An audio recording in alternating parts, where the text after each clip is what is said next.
쇄신 변화 두 분의 얘기 들었는데 한동훈 전 위원장이랑 식사한다는 또 그런 얘기들도 있으니까 기대를 해보도록 하겠고요. 이렇게 새로운 관계 맺기 윤 대통령 뭐 당정도 있겠지만요, 외교 관계도 물론 있겠지만 제일 중요한 건 아무래도 야당과의 관계. 최근에 최상병 특검법으로 인해서 가장 센 찬바람이 좀 불고 있습니다.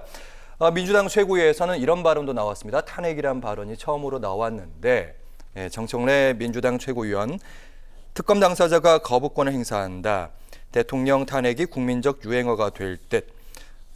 박근혜 전 대통령의 탄핵 인용문을 읽어보고 반면교사 삼아야 한다.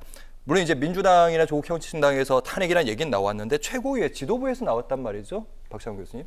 근데 더 놀라운 게 뭐냐면은요, 이렇게 공공연하게 야당에서 탄핵이라는 말들이 쏟아져 나오는데 여권에 국민의힘에 뭐 원내대표나 뭐 사무총장이나 이런 몇 분 빼놓고는 아무도 강경하게 대응하지 않는다는 겁니다. 그냥 그러려니 하는 분위기예요.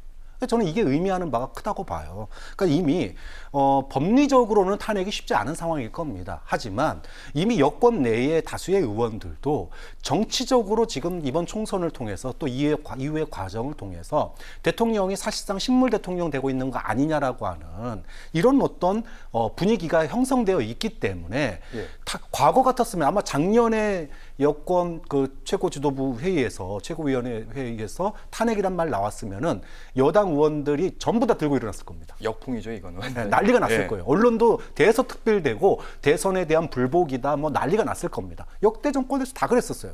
그런데 임기 2년밖에 안 지났는데도 불구하고 지금 탄핵이라고 하는 그 지도부 회의에서의 발언에 대해서 여권에서 방방 뜨시는 분은 딱 두 분이에요. 하나는 원내대표, 또 하나는 사무총장. 이 두 분만 지금 소위 말해서 정말 난리 났다. 이건 뭐 국가 전복 세력이다. 뭐 이렇게 얘기하지. 다른 분들은 입도 안 엽니다.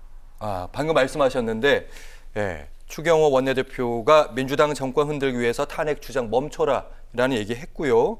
이에 대해서 성일종 사무총장은 국민 갈등 부추기는 국가 전복 세력임을 자임하고 있다, 이런 식으로 거친 반응을 내놓을 수밖에 없겠죠. 아무래도 비슷한 박찬원 교수님 말씀하셨는데 김대현 평론가께서 어떻게 보셨나요? 글쎄요, 뭐 저 국가 전복 세력이라고 하는 표현을 쓴다는 거는 좀 과도하다고 봅니다.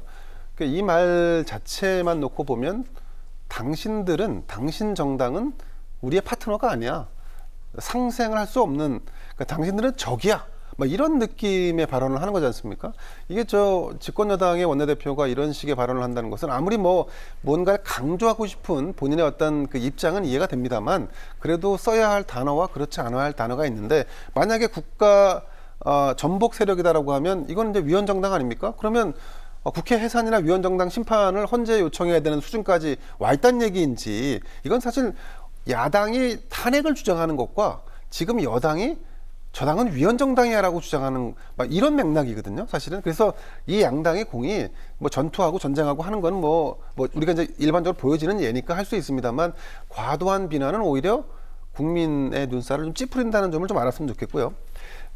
어쨌든 집권여당이 이제 특검을 막기 위한 철벽 방어를 하고 있다는 느낌은 지울 수가 없습니다. 그래서 제 개인적으로는 아까도 말씀드렸다시피 일정 정도 양보가 필요한데, 그 양보의 대표적인 사안이 최상병 특검이 됐으면 좋겠다라고 하는 게 제 개인적인 의견인데, 절대 하지 못하겠다라고 하는 것, 저는 이건 대통령이 왜 이런 선택을 하는지에 대해서 국민이 납득하지 못하고 있는 부분이 있다. 그 부분에 대한 설명을 대통령이 다시 하든지 아니면 수용하든지 그 양당 간의 결정을 내려야 할 순간이 아닌가라는 생각이 들고, 요즘 제가 이런 생각을 해봅니다. 대통령이 본인이 지금도 검사라고 하는 어떤 체질을 벗지 못한 게 아닌가라는 생각이 들 때가 있는데, 왜 그러냐면 어떤 사안이든지 내가 검사를 해봤으니까 이 사안은 검사받을 사안 아니고 이건 탈탈 털었는데 죄가 없어, 무죄야, 이런 것을 본인이 판단한다는 것, 이거는 대통령은 그런 판단을 내릴 수 있는 주체가 아닙니다.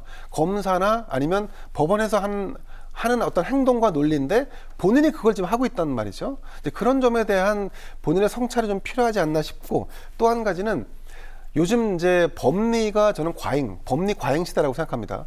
정치가 실종된 상황에서 등장한 게 법리인데, 온갖 TV를 보거나 정치권을 보거나 모두가 다 법적인 논리, 야 법적으로 보면 그건 틀렸어, 야 안 돼, 법대로 해, 그러니까 이런 것이 만연한 우리 정치를 어떻게 회복할지에 대한 그 숙제도 사실 대통령이 가지고 있다는 점에서 보면 대통령이 검사의 태를 벗고 법리에서 이탈하는 것, 벗어나는 것, 그것이 또 어떻게 보면 우리 정치를 회복시키는 첫 시발점이 되지 않을까 하는 생각도 해봅니다. 네.